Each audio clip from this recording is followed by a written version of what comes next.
Perfect. So we just let a couple more people in. So we're going to get started. And the good thing about this session is that it's going to be recorded. So if anyone does come in very late, they can play catch up at their own time or later today. And if we go to the next slide, we have some housekeeping items for y'all. And those are, everyone's on mute right now. So everyone will remain muted just so that we can really hear the panel out. If you have any chats or questions that come up as the panelists are talking, you can submit them via the chat feature. It should be at the bottom of your screen or your phone if you're looking in a mobile device. So you can submit them via chat at any time during the presentation, and they'll be addressed towards the end. We do recommend, because there's so many of us here and we don't necessarily want to look at each other, unless you do, which is fine, for you to have the speaker view set up. And so that way, right now you would be seeing me, but then as Ryan and Breanna and Julie and Jason come up, then they'll be switching off and you'll be able to focus on them specifically. And like I said, any questions that come up are more than welcome. We'd love to hear them. So just pop them in the chat below and we'll let Jason get started on presenting our panelists. All right, thanks so much, Gabby. So my name is Jason De La Rosa. I'm the Director of Career and Professional Development here at St. Edward's University. And so tonight you're here joining us for a conversation about getting to the interview. If there's one thing we've learned from this time apart, it's that remote work is definitely possible. While prior job searches were sometimes limited by physical location, remote work has really opened up a lot of opportunities to work from home from just about anywhere in the world. But what we're going to talk about tonight is how you actually get to that interview. So in tonight's Top Recruiter Talk, Julie, one of our career coaches, will offer tips on how to clean up your resume and cover letter and get your application materials through what's called an applicant tracking system. We also have some wonderful panelists who will be joining us tonight who I'll introduce briefly. So this is Julie. And we also have Ryan Pollack, our Senior Product Manager with Outbound Engine, and Breanna Correll, one of our wonderful alumni, who's an Associate Recruiter at Southwest Airlines. Ryan and Breanna, before we move into the information that Julie will present, you want to give a quick snippet of what it is that you do, and we'll start with Ryan. Hi, everyone. I'm excited to be here. As Jason said, my name is Ryan Pollack, and as the screen says, I'm a Senior Product Manager at Outbound Engine. I've been, I graduated college about 16 years ago, so I've been working ever since, mostly in tech, all here in Austin. And as product manager, I've managed teams of up to 7 people, done career development for some folks, done a lot of on-campus recruiting at places like yours. Right now, though, my job is to decide what the product is that we're going to sell, work with a lot of people, including our customers, to make that happen, and then work with the engineers to actually get it built. So again, looking forward to chatting with y'all. Thanks, Ryan. Breanna? Awesome. Yeah. Hi, everyone. My name's Breanna. Like Jason said, I graduated in 2016. I'm a technical recruiter at Southwest Airlines. I've done a few different recruiting roles since I've been there and since I graduated. I primarily support our internship hiring, associate hiring, and then some other roles in our technical space. My customer group is .com and mobile hiring within Southwest, though. So excited to speak with you guys. Awesome. Thanks so much. All right. So without further ado, I'm going to hand this on over to Julie to walk us through this tutorial. Thank you. Thanks. All right, y'all. So as Jason mentioned, the point of today is how to get through the interview or get through to the interview. So in order to do that, we have to talk obviously about your application materials, resumes and cover letters, and also how that is fed through ATS, which I'll explain what that is in a minute if you haven't heard. So the first thing I always tell anyone that I'm working with is just keep in mind that the job application search process is a numbers game. So these are just some averages that I pulled from Glassdoor, saying that, the average open application gets about 250 applicants, and then you can see how that gets dwindled down from there. Maybe 4 to 6 get the interview, and maybe 1 gets the job offer. Obviously, that's very average. We got to take all these statistics with a grain of salt. And also keeping in mind, very popular, well-known giants are going to have a lot more probably than 250.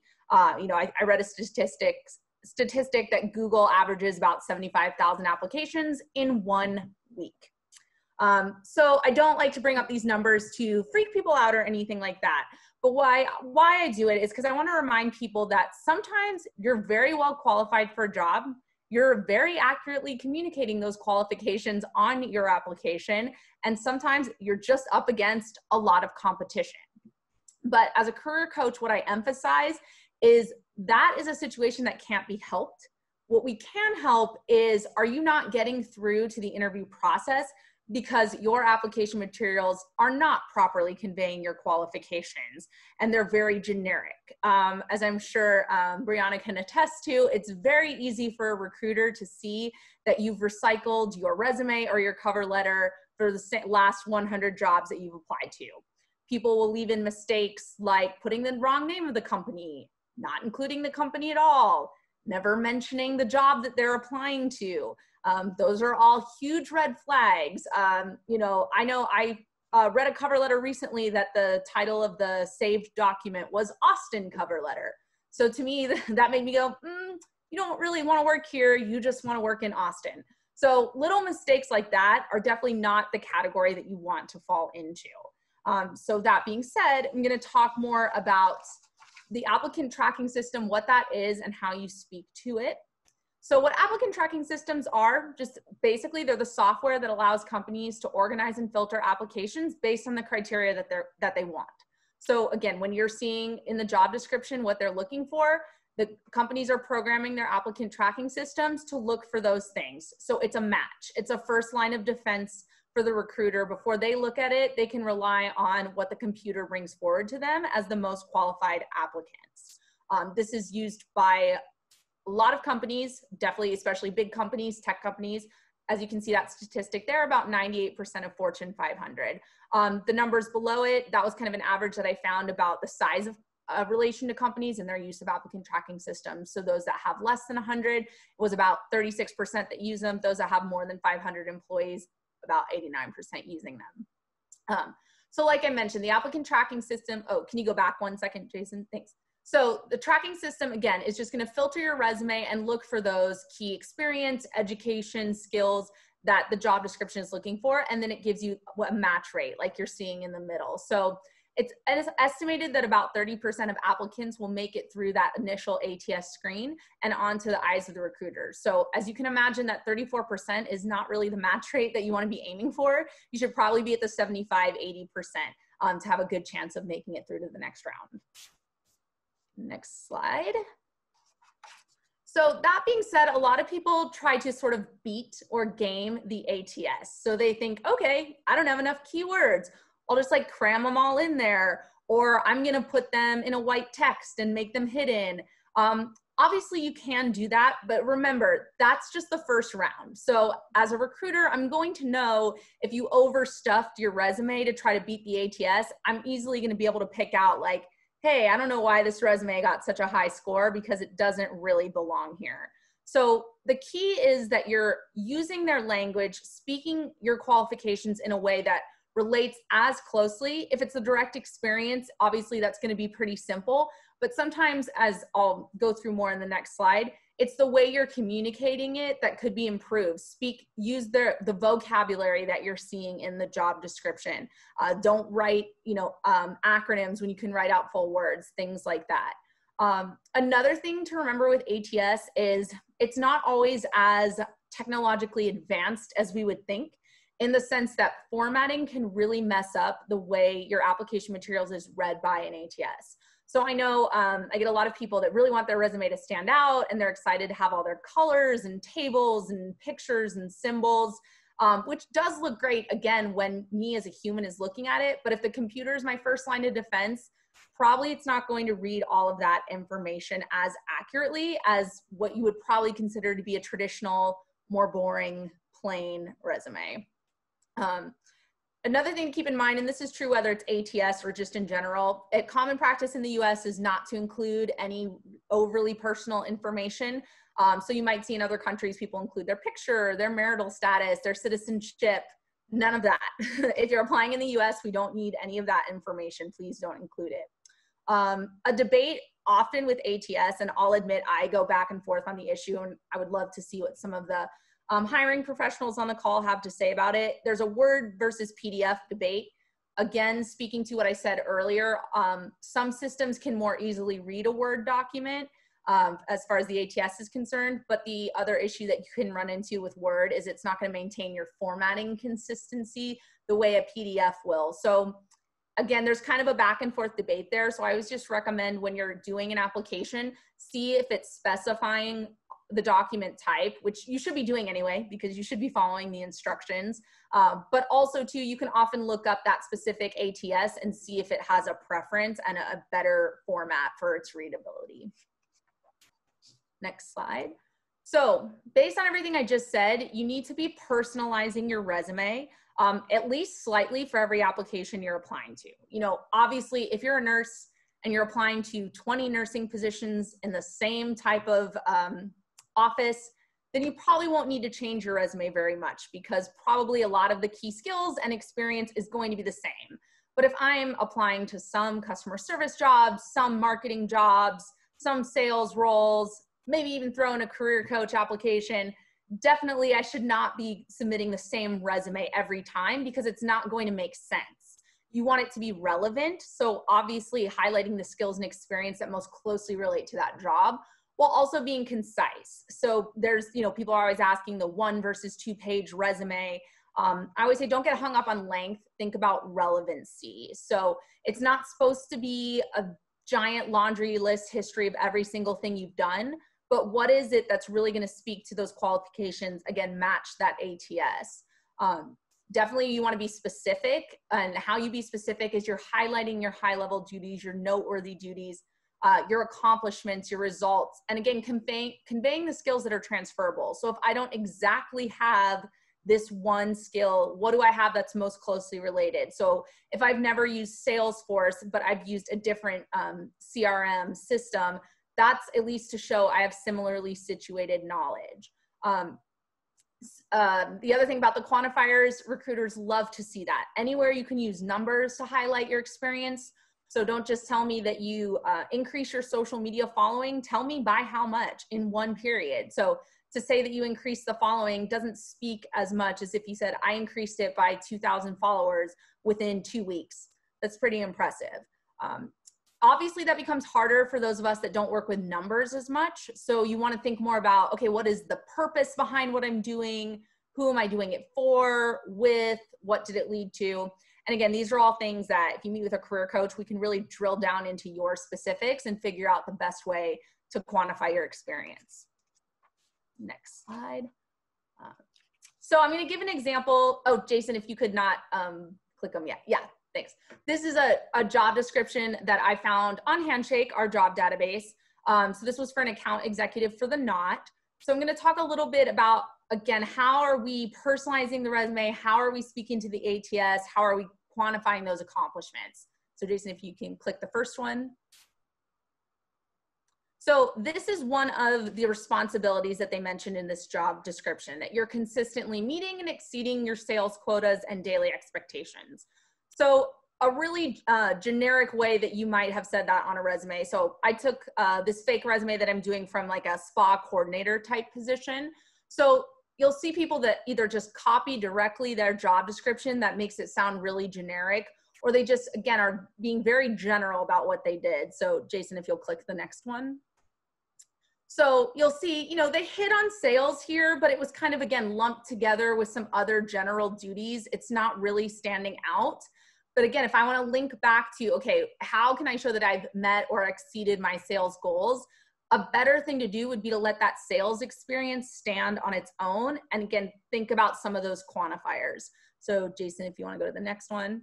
So for example, tell me how you're doing it. So not just that you met the sales quotas, but how did you do that? You did that by providing those consultations to clients, and then you put in your actual quota. So again, a job like that, it's very easy to quantify because you know your numbers. So that's something I'm going to say for anyone that works with numbers, or again, even if you don't, make sure you're keeping good records of your accomplishments, because I'll meet with people and I'm trying to dig out these quantifiers and they have no idea because that was their job 5 years ago, or they just never thought to write it down. It's going to make your life so much easier if you keep track of what you've done. And it's going to make your resume look more impressive. So as you can see right there, you've very closely, I mean, pretty much exactly matched one of the main responsibilities that they're looking for. So if you want to move on to the next example. So another responsibility for this job was making a high volume of sales calls on a daily basis. So the next kind of, next one, very basic. If you were on the phone, okay, you hit phone there. I know that you probably have a phone voice, you know how to answer the phone, respond to calls. But again, I'm looking for what's high volume. Again, can I show that on a daily basis? Can it be a sales specific call? So Jason, if you'll go to the next slide. A better way, sorry, not slide, but you got what I meant. A better way to communicate that would be, how many calls did you generally conduct in a day? And again, what were you doing? So if you're trying to get people to be a repeat customer, schedule the next appointment, then again, that links to, that's a sale essentially. So one more quick example for the resume. So another responsibility for this job was that you track notes on all your interactions and keep opportunities in your pipeline up to date.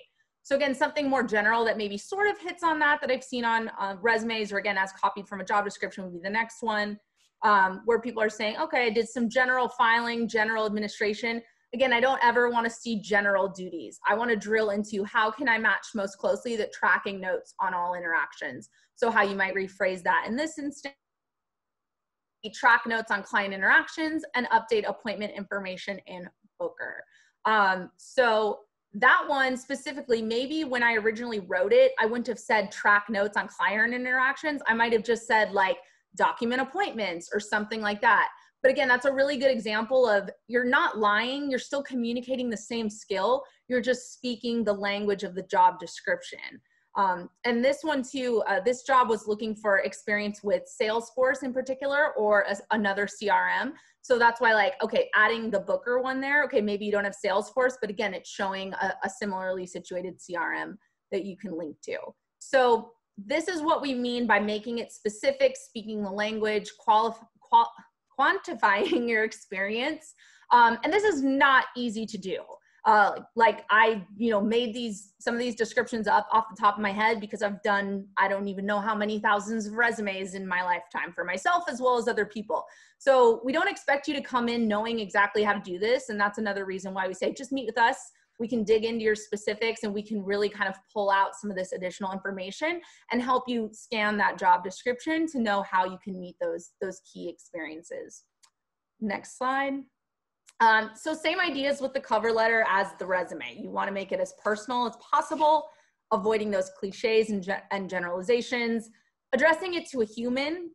Doesn't necessarily mean you need to know their name, but putting like sir or madam or to whom it may concern sounds so passe. It's going to make you look like you're not really living in the 21st century. So maybe directing it to the recruiter or the director of whatever department if you don't know their name. But if you know their name, that's a great kind of attention to detail.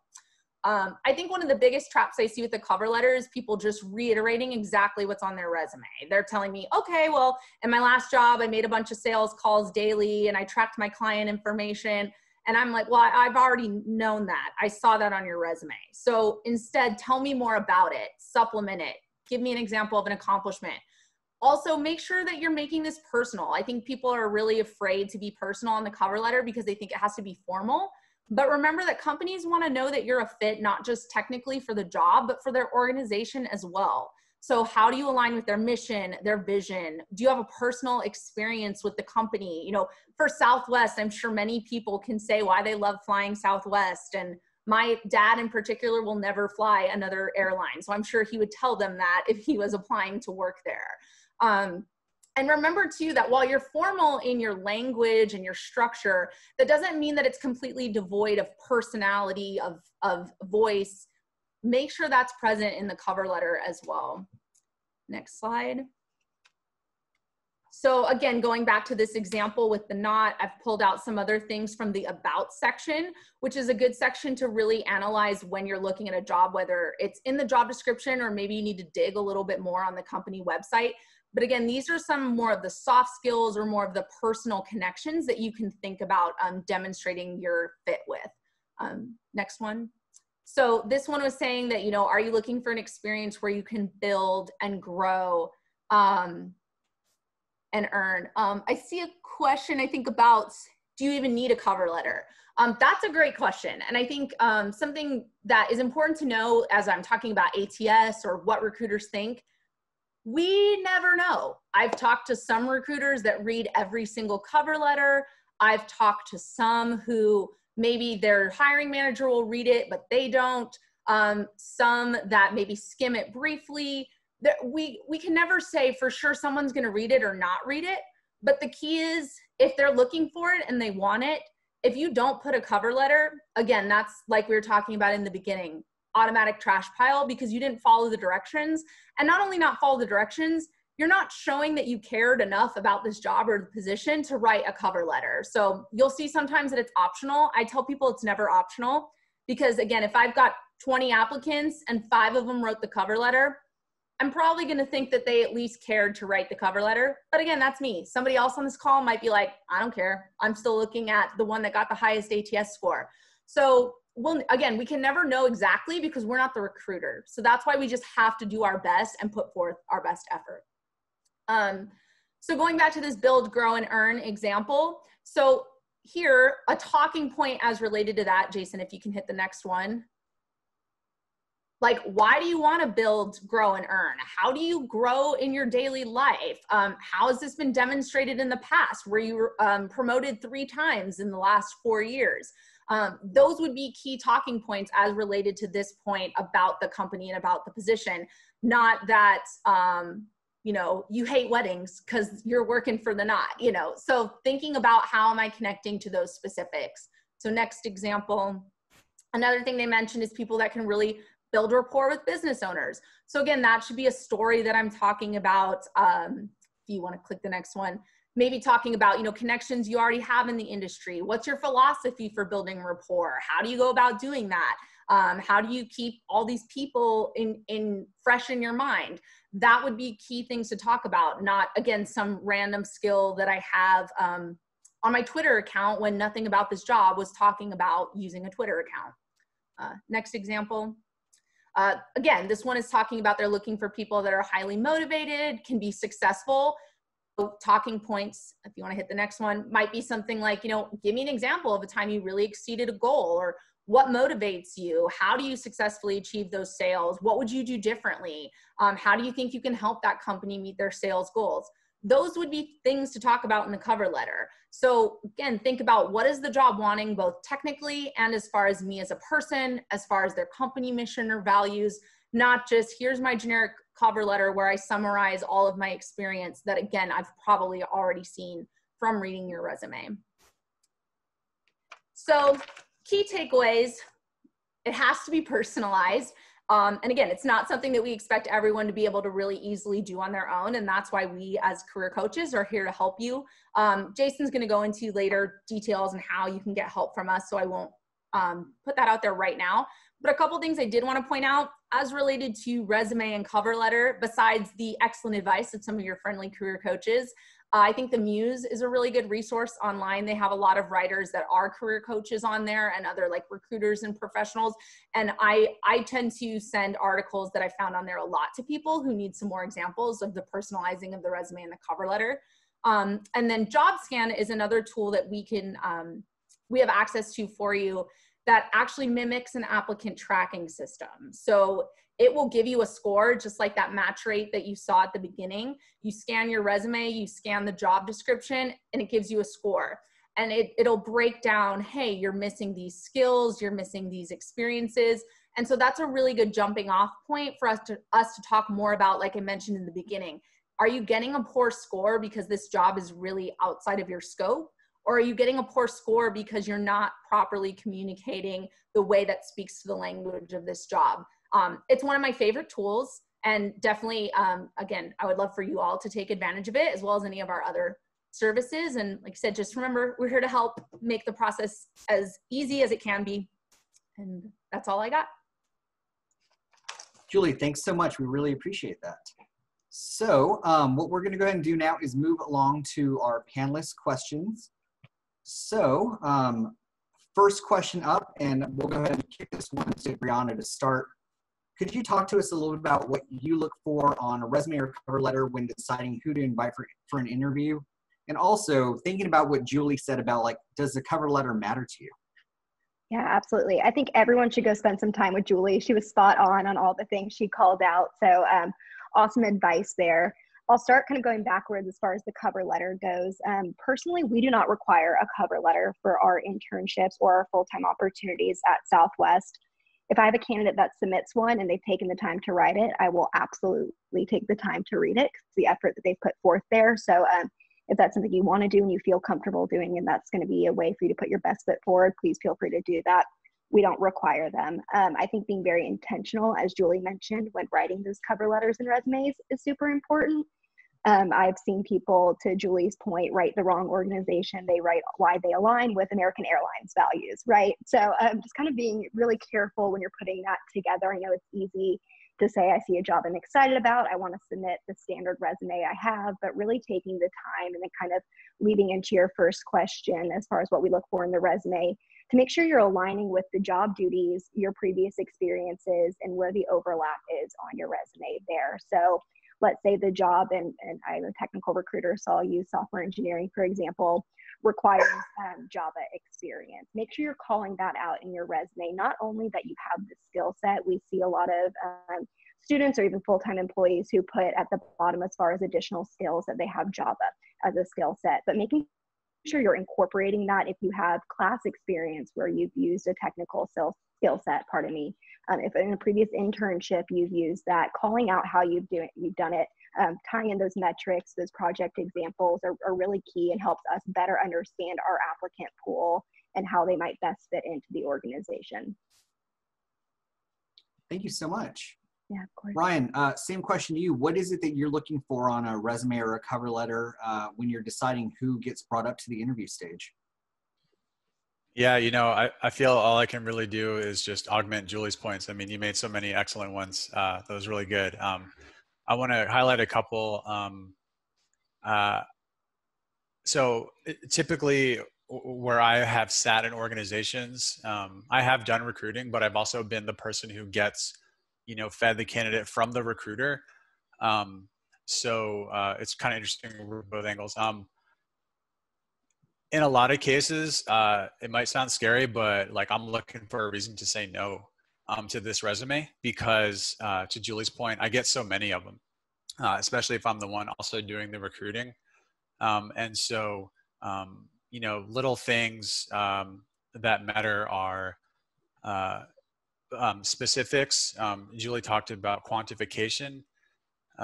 That's super helpful. Another way you could frame that is what's the before and what's the after, right? What was this like before you came in and what was it like after you came in? And if you get to an interview, that actually sets up a lot of those interview questions really well, where people will ask you to expand on that. And the whole point of this is getting to an interview, right? So I look for that. All those little mistakes that Julie mentioned, yeah, I've seen those and more. So definitely don't do those. And I also want to emphasize the point of using the language that we've taken the time to put into the job description in your cover letter and resume. I cannot emphasize enough how helpful that is. It just creates this feeling of like this person gets what we're talking about, and they've, you know, whether they've done this before in this way or not, they know what they're getting into.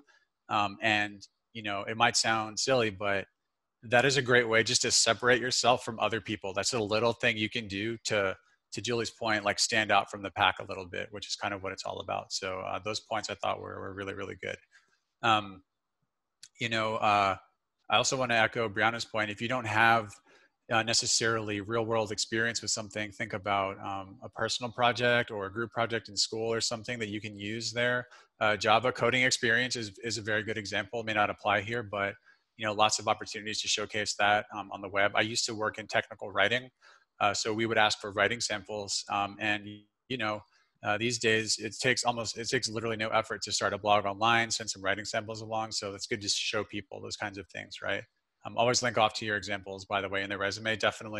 I will definitely go read those if you have like a portfolio online. That's always super interesting to me. Yeah, those are just some points I wanted to expand on. Julie, I thought you did an excellent job. Thank Thanks you. so I much. appreciate that. So Ryan, I'm gonna have you start off on this one. Do you have maybe a favorite / worst resume / cover letter horror story? You know, like I said, a lot of my hiring was done for a technical writing position, and what that is we were literally writing instruction manuals for software.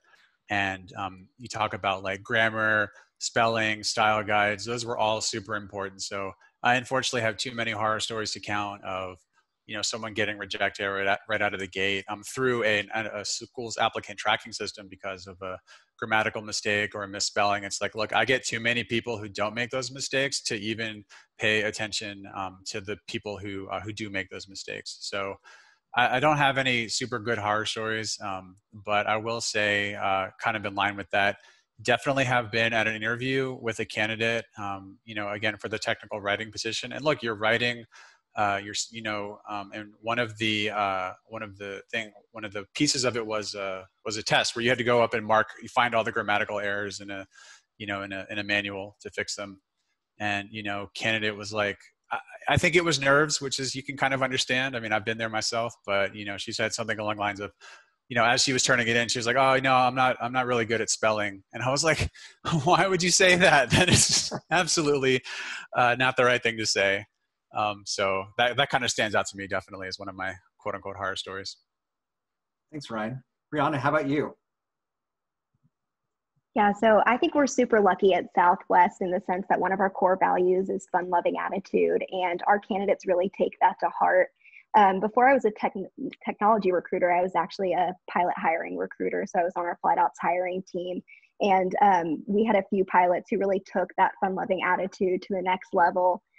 Two specific examples I can think of is one guy sent in his application in a Southwest plane pinata, and it was just a lot of paper mache. So we had to spend like a good 30 minutes trying to break into this pinata to actually get his resume out of it and cover letter. And then sweet man, it was just the resume had gotten covered in the paper mache too, so then we couldn't read it. So less of a really going above and beyond there.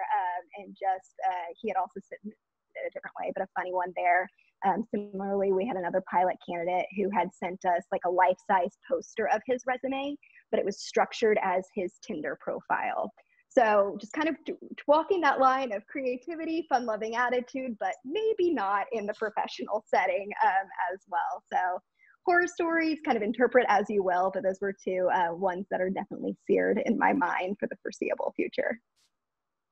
Thanks so much. That's really amusing, and I don't think I'm ever going to forget that now. Awesome. Exactly. So we have a few questions from the audience. So one of them is, assuming you get through to an interview, and I'm going to start this off with you, Breanna. Assuming somebody gets through to the interview, what are your thoughts and feelings on thank you letters or thank you emails? And I guess the second part of that is, at which round are those appropriate if you are into that? Yeah, absolutely. I think it's a really nice gesture. I have friends kind of in both camps of it as far as when to send, to your point, format, etc. I think going back to just really being intentional is what's important. I received thank you letters from the phone interview stage of the process as well as the one-on-one interview stage of the process. I can think of a few times where the candidate came and before the interview started had handed me our set of thank you notes, right? And while it was a very kind gesture, there was no real personalization there. It wasn't thank you so much for X part of the interview, or I really enjoyed having this conversation. It was just a very generic and still thoughtful thank you letter. But I think if you're going to do something like that or send a follow-up email, really making sure that you're calling out what you enjoyed and what you're thankful for in that experience. You know, we're always excited to see our candidates come through the door, and we're thankful to have them there as well. I just think if you're going to choose to add that to your hiring experience, to make sure you've really taken the time to think through how you want to execute that. I don't think there's a right or wrong time to submit those throughout the hiring process.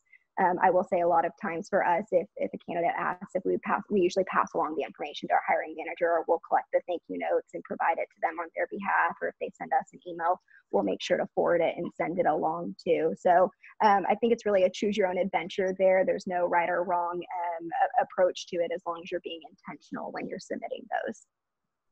Thank you. Ryan, how about you? What are your thoughts, feelings on thank you letters or emails, and when would you like to see those? My thoughts are pretty simple, and they are do it unequivocally. And the reason is, you saw, some of the stats that Julie presented. You're trying to stand out. You're competing against these people who aren't doing those things. And if you take the time, it doesn't have to be super detailed, but it does, to Breanna's point, have to be personalized and not form-filled. If you take the time to do that, to send someone a thank you, even an email, if you don't know the person's name or can't get their address, just contact the recruiter or whoever, and they'll pass it along. You're trying to stand out and doing it in a positive way. Absolutely, it's not required, but it's a little kind of like, oh, that's nice. Whenever I get one or I see one or am able to pass one along from a candidate. So I do it. I do it after the first, verbal connection, like a phone interview would be fine. And I do just one, because after that, you're typically meeting in person and people are going to remember you more after you meet in person. But to me, it's all about standing out, and a short personal thank you note is just an excellent way to do that. That really doesn't take a lot of effort. Thank you. So is there a way to address, so if we're thinking about like the cover letter, right? I'm going to backtrack a little bit. If we're talking about a cover letter, and we had this idea out there of like trying to personalize and make sure it's going to a specific person. Is there a way to address this something when you don't necessarily know who that person is it's hiring? So like imagine somebody was going to send something to the director of career, but maybe the website they looked at had the former director's name or title. How do you feel about it if like, hey, you saw they made the attempt to address it to a live human being, but they addressed it to the wrong human being? Is that going to make them look bad, or do you applaud them for the effort? What are y'all's thoughts on that? And we'll start with Breanna. Awesome. Yeah, I think the effort's great there. We get a lot of cover letters to our CEO, right? He's not the one who's receiving them, but we get a lot to Gary Kelly or prior to his passing to Herb Kelleher, right? And just some general addressing there. I think if you're trying to be, again, intentional and you're putting the effort forward, that's okay. I would always encourage trying to do a little bit of research if you are going to do that. A lot of times, especially for our roles, it's fairly easy to figure out who the recruiter is that has posted the role or who the hiring manager for the role is as well. So I would say if you made an honest attempt to figure out who that person is and you can't, and you say, to my friends at Southwest Airlines or to Gary Kelly, we're not dinging anyone for that. Again, especially in our case, cover letters are optional. So I think good faith efforts is applauded there. Ryan? Yeah, I agree. I would not ding anyone for putting forth the effort by getting it wrong. It's hard. People leave the company. You're never going to get it quite right. You might get the wrong group. To be safe, what I always do if I don't know the person's name who's hiring, and I almost never do, is I would just address it to Dear Hiring Manager. And that, that's pretty clear. The recruiter knows who they should pass it to, and it doesn't sound as formal as to whom it may concern, which is how we used to do it back in the old days. So that's just what I do. If you don't know the name, I just write Dear Hiring Manager. So maybe that'll work for you. Yeah. Another question just came through, which I've never seen before, so I'm really excited to hear y'all's take on this. Do people ever use videos for a resume? And if that is applicable, how do you even get that through with an applicant tracking system? Is that possible? Either one of you can take that one to start. I have never seen that before. I can't say I wouldn't be interested in seeing one. I think that would be unique. I wouldn't know for our applicant tracking system specifically how you would go about submitting like that. We do have a field where you can attach documents. Again, I've never seen anyone submit some sort of video before, but good question. Would be interested to hear Ryan's answer to that if he's seen or experienced anything of the sort. I have not seen a video resume, but I will go to a slightly, I would totally watch one, by the way. That would be super interesting. I will say that in my position, I get contacted by a lot of companies who want us to use their services. Like, hey, you should buy this product, or you should integrate with this. service we have, or you should use this technology or whatever. And those are account executives or business development folks who are reaching out to the universe, sometimes cold, like you are doing as an applicant. You are reaching out cold to this company, right? You don't know anyone, they haven't invited you, but you're talking to them. So I have seen some animated GIFs and videos of like people waving, trying to get, and that does, again, it's not someone applying for a job, but it is definitely an attention getter. And you kind of do think about, okay, this person is a little clever or a little creative, and that does sort of maybe inch, okay, maybe I do want to work with this person, or at least, return their email if the product or whatever is interesting. I will say that the gold thing that I've seen, actually my boss who sits across from me, again, this is a company who's trying to get us to use their service. So slightly related, shipped us a phone, like an iPhone, like preloaded with like a really cool, like almost like a mini app, like swiping back and forth to like, it was like a little PowerPoint presentation on a phone, and it was presented really well and everything like that. I definitely don't advocate you doing that as an applicant. That's like way above and beyond, but it is an example. Again, it just goes back to what I was talking about earlier, just about you're trying to stand out in like a good, personable way. And so anytime you can do that thoughtfully, I would say go for it. If the position you're applying for, you feel that a video resume or a fun one, if it's the kind of position where you think that might be viewed positively, like you're going for a product designer role, creative director, graphic designers, a video producer role. I mean, obviously that's a great one to go ahead and put together a short video resume for. So be thoughtful about it and make yourself stand out. Yeah, and I think to just kind of piggyback on that, and Julie can jump in if I'm off base here.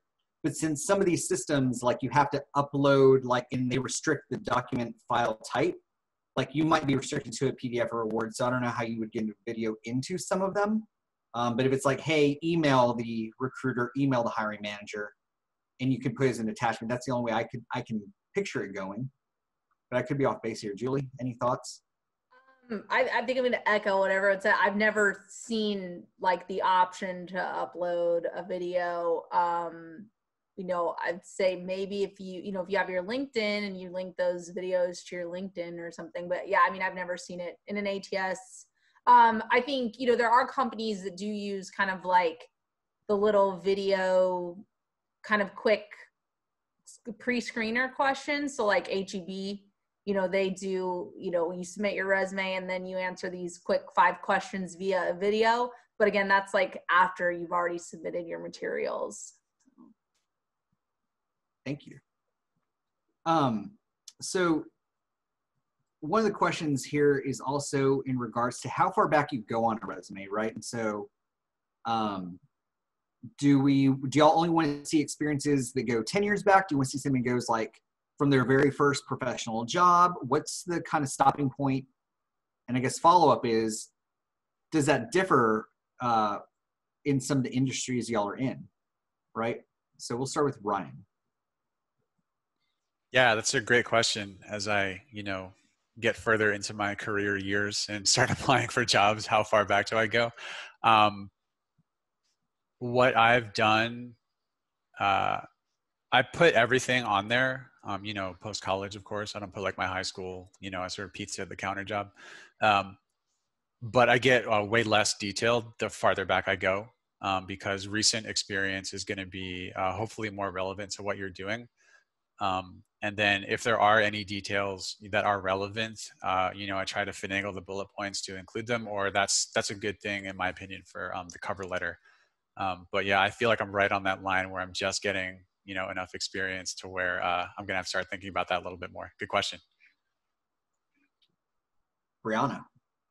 Yeah, I agree with Ryan, especially as far as the high school experience goes. I don't know how many students are looking for internships amongst this group, but if you don't feel like you have enough work experience to put on your resume, rather than going to those high school experiences, leverage your classroom experiences and project work there. I would much rather see what you've done in a group project as a personal project on the side, rather than any outside experience you had in high school. So I would encourage you to do that if you're looking for an internship or even entry-level role. And then to Ryan's point, the further kind of you go back, or the further you get in your career as well, I hire project managers as well. You see like a plethora of experience, 15 years plus. That's hard to fit on a page or even really 2 pages a lot of times too. So be more detailed in those most recent and relevant experiences. And then as it goes on, skim it down a little bit as well. If we have any additional questions, right? Let's say you've got some rocking recent or relevant experience, we'll ask those. And then as the phone interview goes on, okay, well, what did you do before that, right? That's a conversation that we can certainly have, but I would make sure that you're really capturing those relevant experiences or recent experiences rather than doing kind of a full page of 20 years of work history. Yeah, 2 points. One, it's helpful to keep in mind the point of the resume, which is not to go through your entire everything. It's to get you another, it's to get you further into the process, right? So you don't need to go into a whole great level of detail about stuff that isn't relevant and you shouldn't, or that's, a super long time ago. Those things will naturally arise as you talk about your work history. If you get further into the interview process, but you can't get further into the interview process if you don't get your resume accepted. So just use your best judgment. Just remember, you're not trying to, apply. You're not trying to interview for the whole job right here now. It's just getting to the next step, which is the title of this webinar. And then the second thing I want to emphasize is, especially for new grads, because I hired a lot of new grads. Look, we get that you may not have, a lot of real world work experience. We know that the position is entry level for a reason. So please, to Breanna's point, yeah, definitely leverage your college experience. Even some high school is okay. Group projects, internships, co-ops, all of that is fair game, as long as they demonstrate the skills, that match the job you're applying for. The hiring manager should know, like we did. I'm not hiring a seasoned veteran here. I'm not looking for a 4-page resume. If all you have is like, I spent the summer, doing whatever, that's cool. And that is totally relevant. As long as that's relevant, we will give good weight to that. So don't be afraid to use that. Thank you. So, another question kind of came through that I think Julie and the rest of the career coaching team really gets a lot of from time to time. And so, I think that because our office serves current students and alumni for as long as you are an alum, right? Sometimes people get nerves about like, hey, how far back should I be going? Or like, if I'm going pretty far back, I'm nervous about showing my age because what if somebody's going to be discriminatory based on my age? So do y'all have any tips and suggestions on somebody who might want to hide their age, their resume or experience? And I guess that could go one way or the other, right? If they're fresh out or if they're, further into their career. Either one of you. Oh, go ahead, Breanna. I certainly hope that's no one's experience, right? And Ryan, I don't want to speak for you, but I would assume we're in the same camp here that we're not here to discriminate based on age for any of our roles. We're looking for skill set, value alignment within the company to where does your relevant experience come in or not. So I really hope that's no one's experience personally, because certainly that's not something that we're thinking about as we're going through the hiring experience. We're not saying, oh, this person's been in the workforce X amount of time, let's guess that person's age, right? That's something that I personally feel at Southwest is a non-issue going through the hiring experience. And I certainly hope that's true at other companies that you're applying to. Yeah, I would encourage you to not think about it as like hiding your age. It's just, it's purely just about relevant experience. Like I'll just kind of keep hitting that point, matching the job that you're applying for. And so any good hiring manager or company will want that relevant experience. If it was a super long time ago, then, but it's still relevant, that's a good thing to talk about in a cover letter. Maybe you switched careers for a little bit. Maybe you took some time off to spend some time with your family. Now you're getting back into the workforce, right? There's a good way to talk about those kinds of things if you're worried about it. And to me, a cover letter is a good place to sort of expand on those kinds of things.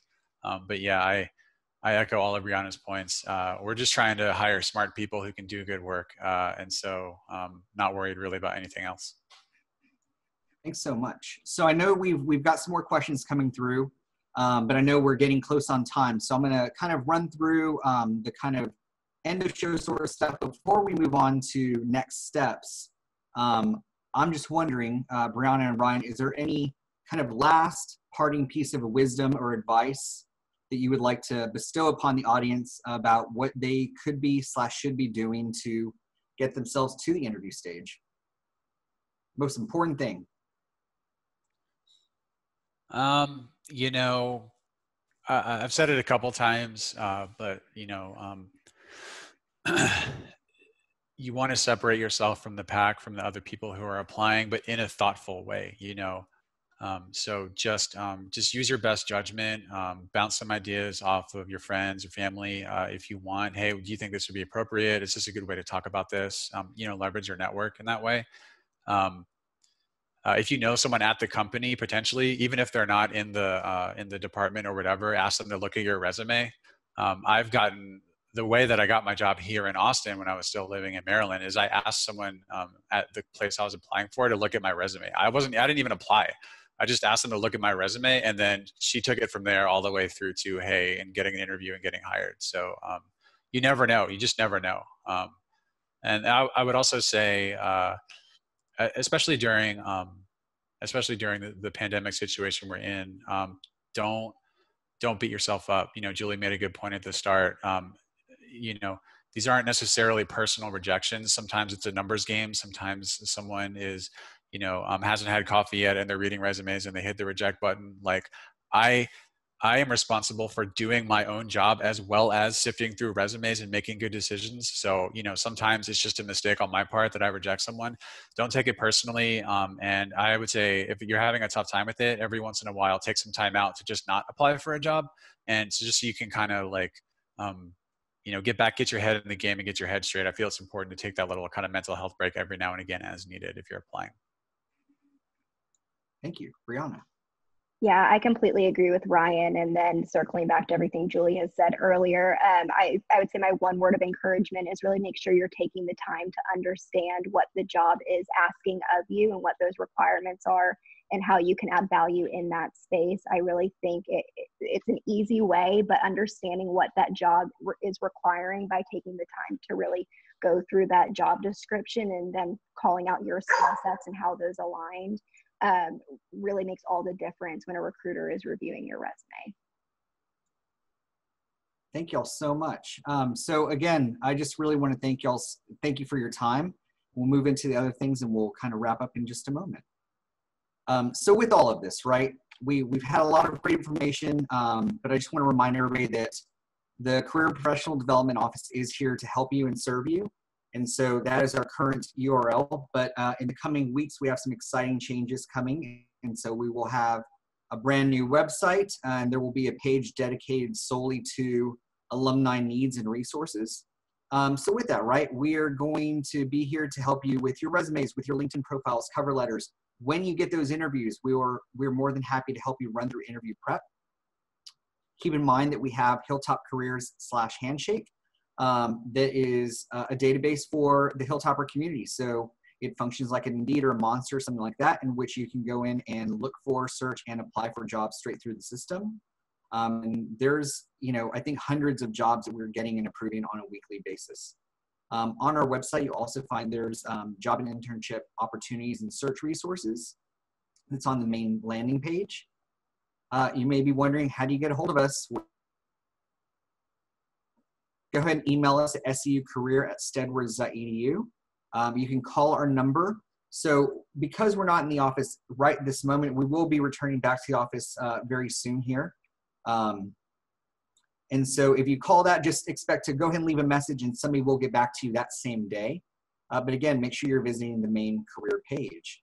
So with that, I'm going to pass it back to Gabby. Yeah, I'll just echo what Jason said.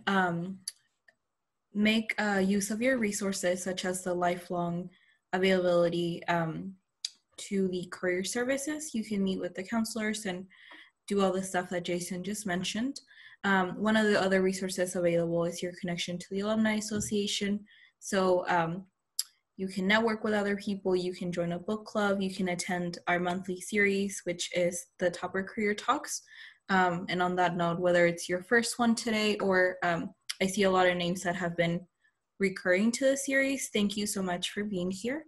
Some of the other things that we offer are connections with alumni and professors, so please stay in touch. We love to hear from you. And if we go to the next slide, our upcoming talk is going to be next month on August 26th, and it's going to be on how to do a career makeover. And we've had some similar questions come up today. We'll have more time for questions. And we look forward to seeing you there. So any questions that you have, feel free to reach out to Jason's office or our own, which is the Alumni Association, and I'll kick it back to Jason. All right, so thanks again for everybody's time tonight. If we can give at least the physical applause to Breanna and Ryan and Julie for tonight's event. Thank you so much for your time.